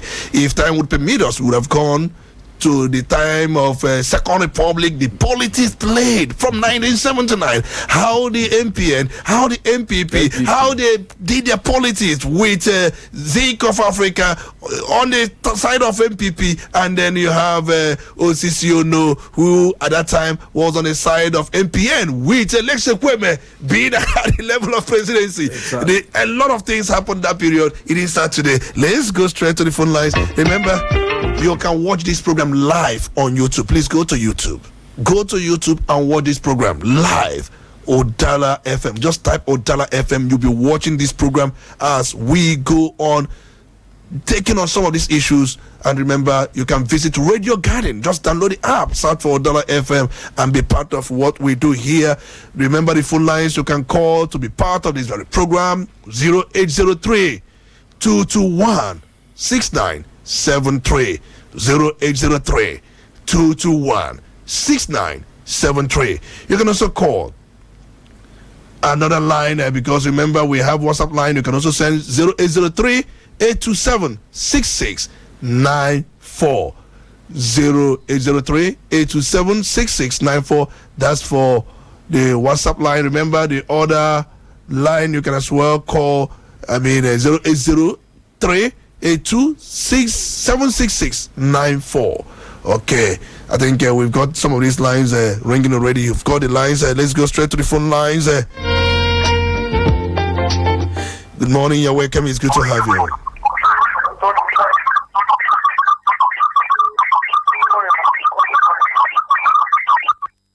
I have to let you go. I think you were so fast enough to get in, but at the same time you couldn't stay away from your radio set, so you have to call back. Let's go back to the phone lines. Good morning, you're welcome. It's good to have you. Yeah, good morning, my brother. You're welcome. It's good to have you. I salute the guest speaker there, Mr. Chris. Good morning. You're welcome. Please go on. You have to be audible, please. Okay, my name is Senator Ikel. I'm calling from Aguilera. You're welcome. Please go on. Yeah, the governorship primary place on Saturday in Oka come and gone. And different political parties have produced a governorship candidate. Now it remains November 8th election. So my take is on the zoning issue. So as far as the zoning issue is concerned, it is a considered factor in Anambra State. As far as are you still there? So this is time for Anambra South to complete remaining 4 years. Therefore, anybody from Anambra North or Anambra South vying for the governorship election may not make it. So hello? We are listening. Go on. Just round off. All right. Thank you so much. Good morning. You're welcome. It's good to have you. Good morning, my speaker, Tony. Good morning. You're welcome. My name, Honorable Batu, the majority leader of the People's Parliament. You're welcome. Thank you, my speaker. My speaker, regarding the past primary election, now the concluded primary election, and this topic dwell more on Paul Chukwuma. And I want to say categorically that Paul Chukwuma knows well that the zoning formula in Anambra State effect is well organized, that you can never come from south and take something that is from north. They have made it become that way, and I'm asking our guests there, why did Paul Chukwuma know that this zoning formula is effective in Anambra State and start to go to this way? If you are a member of a national working committee of a political party or a state working committee of a political party, will you like to support somebody that will come from other zone to fill in the gap? That's my first question. My second question is, what happened when Paul Chukwuma was the DG of Andioba, because I know that Paul Chukwuma was the DG of Andioba 2021 primary election. And what happened there is that there is not any election. The people were on the field and waiting for the committee for the primary. And we are there, and the primary election was announced that he has won it. The Chukwuma was the then. What happened? What did Paul Chukwuma do? Paul Chukwuma did not do anything because they planned it very well that nobody is going to do anything regarding that. So it will become another thing. All right. Altogether. And my last question, I want to know if Paul Chukwuma is not working for the Apuga governorship, because the DG of Paul Chukwuma has now is now working with Soludo. So how are we sure that Paul Chukwuma is not working indirectly with Soludo? At the end of the point, he will defect. All right, thank you so much. We got that very question. You asked quite a number of questions. I'm aware that Chris McCool has taken note of those questions. He will answer it in a nutshell. He's gonna take on those questions. Let's go back to the phone lines. Remember, this is Crossfire, and we are now taking your questions. And this is the Parliament, and we have invoked it. Good morning, you're welcome. It's good to have you. Good morning, my chief speaker. You're welcome. It's good to have you. Good morning, the analyst Jan. Good morning and welcome. Yeah. What's your name and where you're calling from is important. Please, let's go on. That is what I'm trying to say. My name is Pastor Evidence, the mayor of calling from Awada. You're welcome. Let me first of all thank you so much. You are doing a great job bringing people that are very intelligent, very deep-rooted in politics, to the station to educate us. Yes, I want to say, I concur with everything that the guest said, but I quite disagree with him. He says that religious is not playing a very big role, even more than this zoning issue.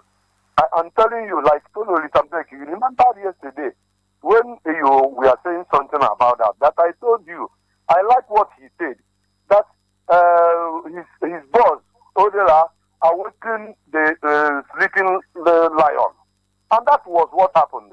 And you remember I asked you to know this, so please tell these people that are bringing religious politics into Anambra politics.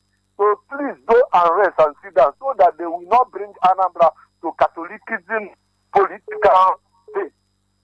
In as much as politics in Anambra is concerned, the guests have said it all. It is a game of number. As I said it yesterday, please let us forget anything about religious politics in Anambra State and continue to do what we do during the time of Ezita and so on and so on, so that we will be electing credible candidates who will lead Anambra. What we are talking about in Anambra is a credible person that will lead Anambra. Then another thing, the primaries on Saturday, I went to the Marble Act. In fact, about 80%. Oh, you went there to collect money? You went to the Marble Act to collect money? No, I went to the Marble Act to see what is going there. Oh, to see what was going on, but you had intention. If they had given you money, would you have taken? No, I have a candidate now. I have Obiolo Okonkwo now. I have Obiolo Okonkwo as a candidate, and I was there even when when he slapped that guy.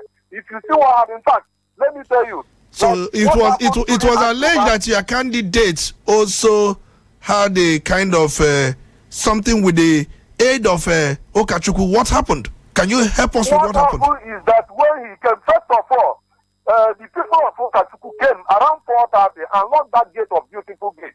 Nobody was entering, only them inside there knows what they are doing.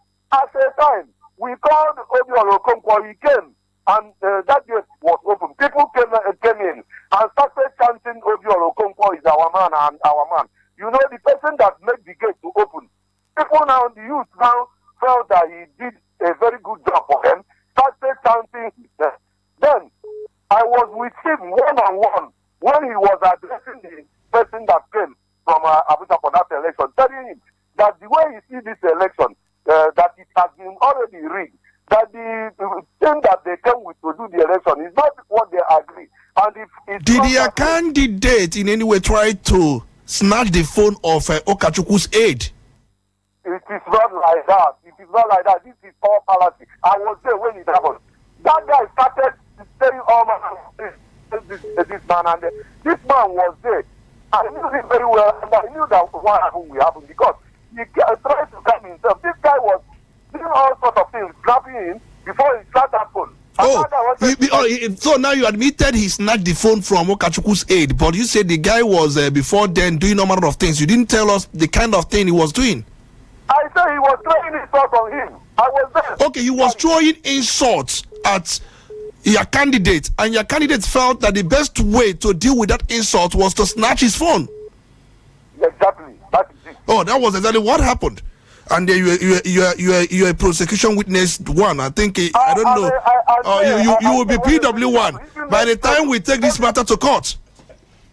By the time we take this matter to court, you'll be the PW1. I will be the witness if I'm called to be. Because all right. I was there. But I think for the fact that you admitted there was snatching of phone, because we saw it, we knew how it happened, but you said that something happened before the phone of Okachukwu's aide was snatched by your candidate. He was laughing and doing all matter of okay. With that phone with him. Then I want to tell you also, this Okachukwu, the list they brought is about 80% of his men.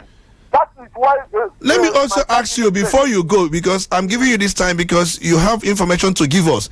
We also learned that a particular denomination was supporting your candidate in APC. How true could this be? I don't want to mention them. That a particular denomination was supporting your candidate. How true? I cannot. For me, you cannot answer that one. You don't. Okay, you don't know about that. I say I don't know about one. Okay, all right. Let's leave that. Let's leave that. But then. So, but what makes him to resign is that the election has been leaky. There's no way he can contest and win that election. Okay. Because 80% of the names that was brought is against him and other politicians. Okay. You can ask other people that resign. All right. So you are saying that in the realm of things that after the people, the next factor is denominational politics before zoning. That's what you're saying. That is what I'm saying. All right, thank you so much. All right, thank you so much. Thank you so much for your thought on that one. Of course, he gave us eyewitness accounts of what transpired at Beautiful Gate, and I don't know why the venue was shifted from Dora Akunyelu Women Development Center to Beautiful Gate and Mabu Ark. Why would they split venues? Is another thing Chris Baku would also answer. Good morning, you're welcome. It's good to have you. Yeah, good morning. You're welcome. It's good to have you. Make it brief because of time. We have to be given a minute now, and we are. We have taken our time to. Sorry, I have to extract information because he was a witness. Mr. McCall, good morning. Good morning, my brother. Good morning. Mr. Ezekiel, I'm reaching you from Onitsha. You're welcome. My speaker and our guest, can we have an activist that is not partisan? You have my question. Can you?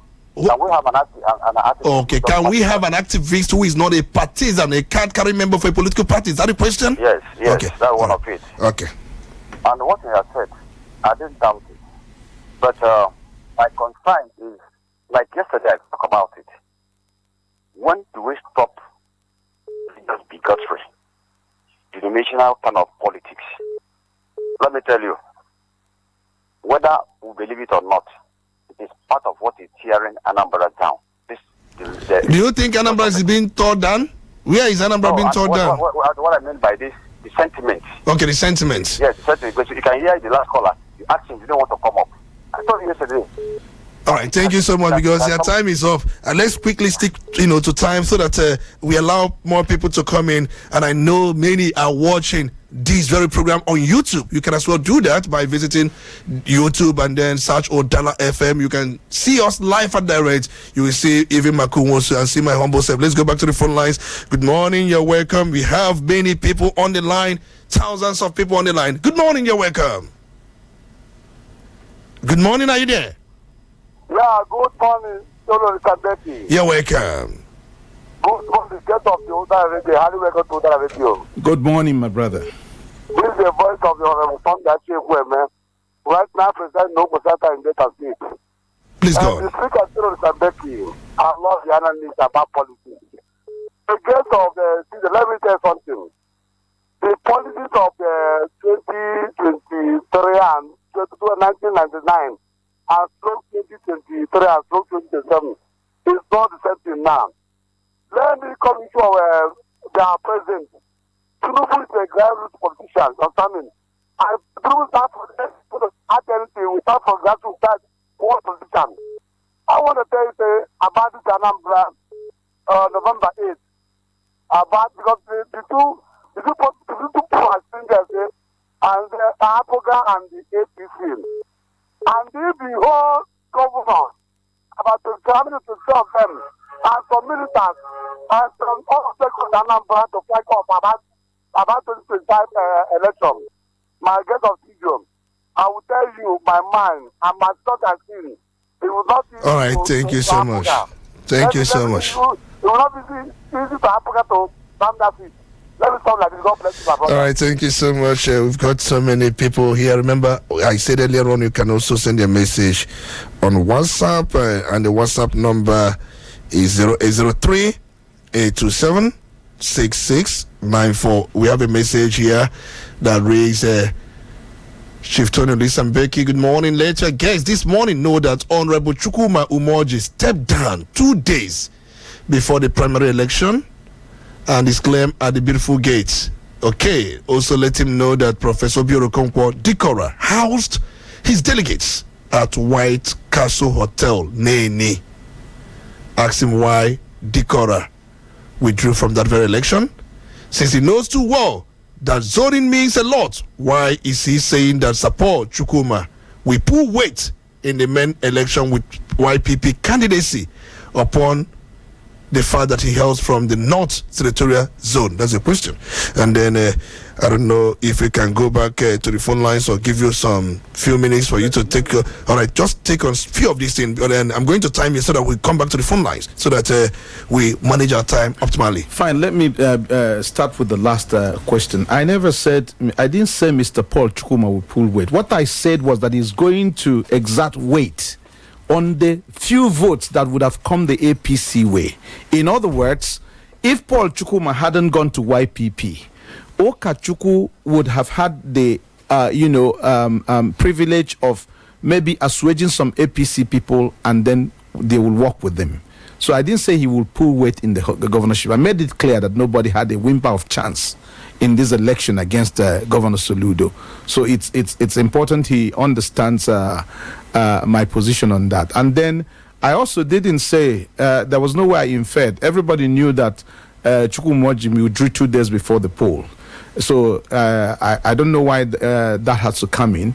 And then if you're talking about Dikora, he didn't just withdraw. He wrote a letter, and his reasons were very clear. And I said it here, that he pointed out that his aspiration is not worth the blood of anybody. And we've just had a caller who was an eyewitness to what transpired when he tried to go to Beautiful Gate to see the aspirants that were warehoused there. So I think those are clear. I don't see any controversy about that. Then there's another important question here, observation here. The guy who called from Awada talked about those fanning the nomination, factor in politics. Being asked to step aside. Well, I still maintain my position that it's not just about denomination, it's about the numbers. And if a particular denomination have more numbers, you can align that to what is happening in Nigeria, where you can't win the presidency for now without the support of the North. And when I mean not as a bloc. Okay. So that's that. And then somebody also talked about whether Paul Chukwuma is working for Soludo. I do not think so.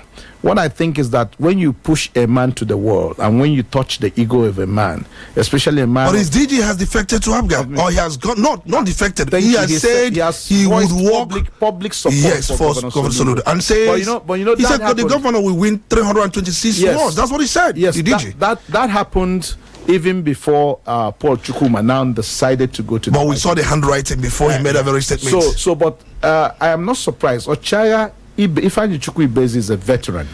his capacity. He knows that you don't go against the wave. We are going to bring him here, and he's going to explain that very statement. Trust me, he is going to come on Crossfire, and he will give us more explanation on the very statement he made and why he made that very statement, what informed the statement, and what transpired during the APC primary. He will be here on Crossfire. One last observation is the one the speaker raised. Why should people go against zoning when they know that this thing has been written in the hearts of India? Okay. So I think political office seekers, elective political office seekers, must call themselves to a meeting on this issue of zoning. Okay. It has come to stay. All right, thank you so much. Let's go back to the phone lines. So you have exhausted some of the questions our callers asked. So let's go back to the phone lines. Good morning. You're welcome. It's good to have you. Hello? Good morning. You're welcome. You have a minute. Doctor, with some basic morning. You're welcome. It's good to have you. My name is Udala. I've been listening. And there was one salient point we've ignored from what is happening there in Anambra State. I remember most parties have this in their manifesto. Any candidate that is a contestant must have stayed in that party for about 6 months. I hope I'm correct, but I recall you don't just come from one party and jump to another party, like what is going on there. A lot of them, and it's not healthy. It's not. We must go back to what it used to be. You must have been there in a party. You have to build a party before you begin to look for the spoils from the party. Secondly, we keep talking about zoning. Zoning has done us a lot of good in some parts of the country, like Delta here. We don't have a problem about that. We know the zone that is like this time around is zone Sheriff is the governor. The former governor was Ifan Yokowa from the northern part of the state. And it's been going on. We don't have any problems about that. And religion, I keep harping on that. I don't know what will have to happen to us to understand the danger of having religion in any kind of progress you want to have in the nation. Religion is detriment because it breeds jealousy. People get angry and they want to overdo each other. And by the time you say Jack, it becomes Boko versus Haram. That's what it's going to start to. And in Anambra State, you're lucky you don't have pride. All right, thank you so much. Because of time, we have exhausted in a minute. Thank you so much. Thank you so much. Because of time, we have to let you go. Remember, you talked about zoning working in the other state. That's true. It's working in the other state. That's why zoning is cutting across the nation, everywhere. That is, it's taking the center stage. And then some people may say that even the religious politics is working in a number of states. Some people will say, look at the past governors that have done so well. If that be the case, it's working. Because the most important thing is it working or not working? If you say zoning is working perfectly, because for me, I think it should be thrown open. No zoning, no denomination, but he said zoning is working, denomination is also working. Well, what you cannot control, you don't talk about. Zoning we can control. The other one you cannot control. You cannot control. And then there's a point Odaze raised, which is important. The issue of qualification to vie for the ticket of a political party. Unfortunately, what she said is correct. But then, when in this party politics, sometimes they give you something with the left arm and then take it with the right arm. Those stipulations are there, and yet there is the issue of waiver. So all that is required for somebody who got into your party yesterday to emerge your candidate is for him to get the waiver from the party. Once that is done, that is done. So it makes nonsensical that proviso in the first place. But I think that proviso, like she noted, is very important and should be allowed to operate. I think this issue of waiver has to be taken care of. All right, thank you so much. Let's get back to the phone lines. We've got so much. Good morning. It's good to have you. The numbers are clashing. I am aware that if you come to the other state, the zone that produces, or that is currently producing the governor, is Delta Central Senatorial District. That has Etiop East, Etiop West, Obe, Saple, Udu, Heli North, and then Heli South, Uvie. Remember, Urubu cuts across both Delta Central Senatorial District and also Delta South Senatorial District, because you can find them in some of these very places, because they have some people even in Patane, Warri North, and then Warri South that also constitute Delta South Senatorial District. Let's go back to the phone lines. Good morning. You are welcome. It's good to have you. Hello. Good morning. Good morning, my speaker, Tony Becky. You're welcome. It's good to have you. This is the voice of Honorable Sokoye from our region. You're welcome. This is Crossfire. You're welcome. And this is the Parliament. Crossfire. You made it to be so. Because I'll get this answering question very nice. You have put what into his mouth. You made it to be Crossfire. According to what we were arguing concerning the religious politics in Anambra, I don't think it's so serious. Listen, if you like now, I think after this election, next election goes out. Go and bring out a person from Catholic and put it in the south, and let that person come for APC party or party that people will like, Anambra people don't like. Nobody will vote him. You see what works in Anambra here is one thing is party and the people and your performances, personality matters. On Ignatius, because I've seen people of such quality, because they are coming from the other side of the denomination, and even with track records, they were not given. In fact, some of these things are discussed at. I'm not talking even in the primary. They would warn you that if you produce this person at the primary, we are not going to support you. We are being very, very clear here. But he made the very salient point. He made a very salient point. He's still on the line. If you think, if he's still on the line, let's him feel it first. Okay. Continue. Yes. Continue. Okay. What I'm trying to say concerning the primary in Anambra State, Okachuku, this one from Newi saw it coming. That's why he went to Abuja to amend ways. And Labour are having they have two candidates now in Anambra, and that will hurt them. Do not do them anything. All right. Thank you so much, Labour. I think we have to talk about. We haven't talked about Labour. Let's even talk about it briefly. The issue of Labour having two candidates will not endure.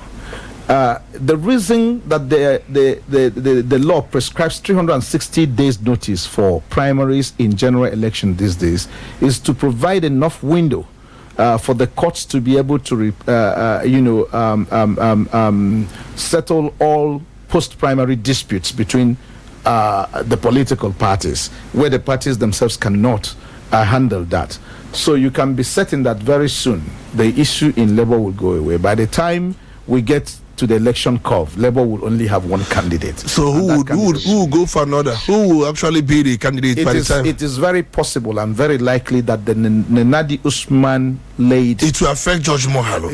Yes, of course. It may affect him. Yes, except there is, an inner room, discussion or conversation. All right, thank you so much. Let's go back to the phone lines. And I know many of you will be wondering, give us more time so that we can come on board. And then we are doing that. It is Crossfire. It is what it is. And this is the Parliament. Good morning. You're welcome. It's good to have you. Hello, good morning. You're welcome. Tony Olitambeki. It's good to have you. Yeah, thank you. This is the voice of Engineer Fans. I'm calling from Onitsha. You're welcome. Please make a submission in a minute because of time. Okay, thank you very much. Let me do fast about that. What I want to say about is the issue of zoning and denominational policies. I think all of this for me is unconstitutional. You understand? Even though that we have adopted this kind of thing, it doesn't mean that it's right. Look at some of these people we are kind of imitating, like America. They don't practice all those kind of things, and it's working for them. There is a disadvantage equally in this zoning of a thing, because it happens now anytime that maybe your zone have the opportunity to provide produce governor. You not concentrate on your zone, which is not democracy for me. It's supposed to be, once you are a governor of the whole state, not for a particular place. Can I ask you a question? Will you be comfortable if somebody from the north continue to run for president, in fact, if you be comfortable, if not continue to produce president of Nigeria from time to time, will you be comfortable with that? Do you know the reason why we are... I asked you a question, yes or no? You will not be comfortable. You won't be comfortable. The reason so is because, because of marginalization. Oh, marginalization. For example, that anybody who is ruling you said zoning is not democracy. Hold on. You said zoning is not democracy for you.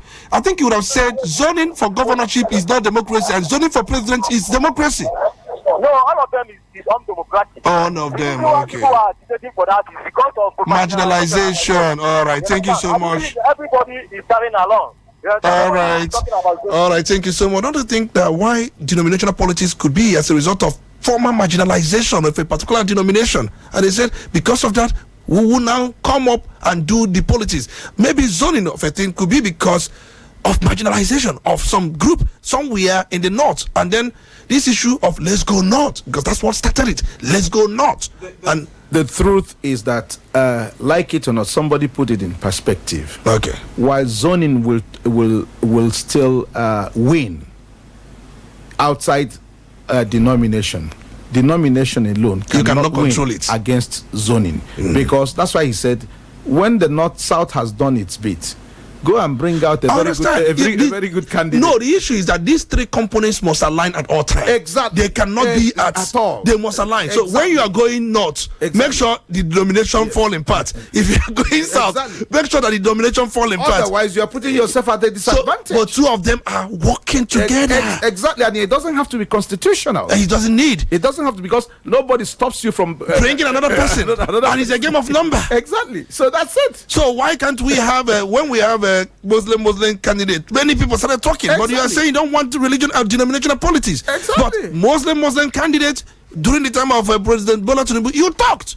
And it wasn't even the first time. Abiola also won with a Muslim ticket. And people talked. So people should recourse to history. So that is denominational politics. Exactly. It has always been. All right, let's go back to the phone lines. Good morning. You're welcome. It's good to have you. Good morning. Are you there? Because we have to really see if we can just close with this very number or this line. I don't know. Let's see if we can go back. These lines are jamming, and it seems that we have been on one line, honestly speaking, because there are those who may be calling the other line. Oh, this line seems to be ringing now. Good morning.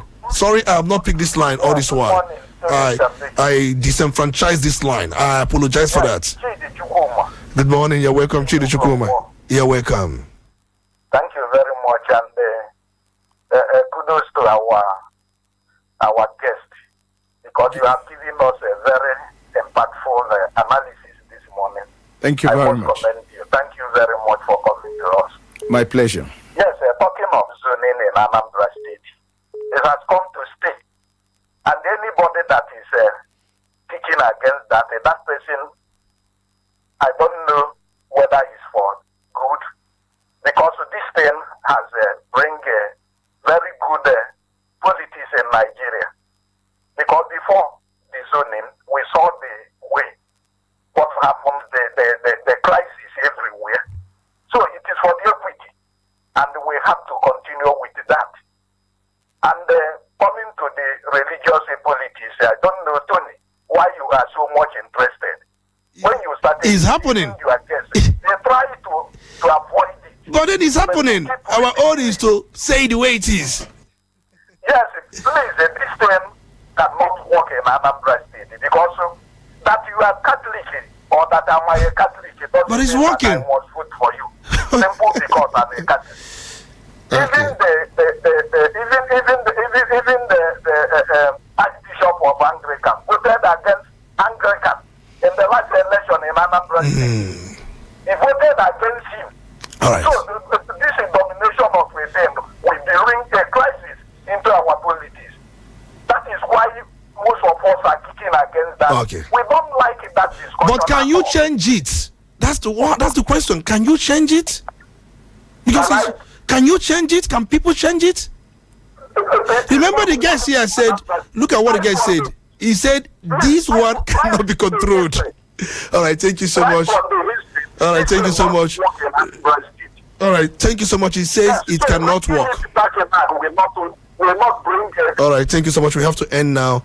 Chris, I want you to summarize with this, because sometimes it's for you to point to reality. You may not like something, but it's real. I don't know if you understand me. You may not like something. It's real. And you may be asking, let's change it. It's tearing us apart, but it's still being practiced. At that point, what will you do?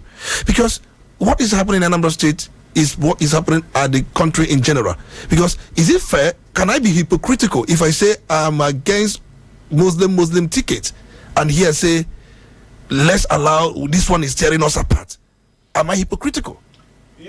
Of course, you can be speaking from both ends of the mouth, but there's this saying that what you cannot change, you ask God to give you the grace to live with. Do you understand? Like I said, that thing is beyond control. We've seen Catholics vote against Catholic candidate. In fact, in most elections, there are more than one Catholic. Yes. Do you understand? Yes. So that's why you made the point. Do your calculus well when it is your turn. I talked about expedience in the place of election contest. You must know when not to be seen to be moving against the tide. Oh, okay. So if you situate things properly, and for example, you're any political party who wants to win will align itself with the the exigencies surrounding whatever political environment. When people criticize Bola Ahmed Tinubu, but after the election, they made it very clear it was a political decision that they needed to take to have a chance at all. So the Muslim ticket was a political decision. Strategy. It was they made it very clear. And some parties are doing the same thing here. Exactly. So you need to align, because until you get there, you cannot change. Right. Thank you so much, Honorable Comrade Chris Makunwoso, public affairs analyst, public commentator. Thank you so much for your time this very morning. My pleasure being here once again, and congratulations. You'll be coming from time to time. Time to time, you'll see the digital studio. Thank you for your time, parliamentarians, honorable colleagues, our observers, our listeners, wherever you listen to us from. We appreciate all of you. It has been Crossfire. My name is Tony Olisambeke, the Honorable Speaker. Do have a wonderful weekend.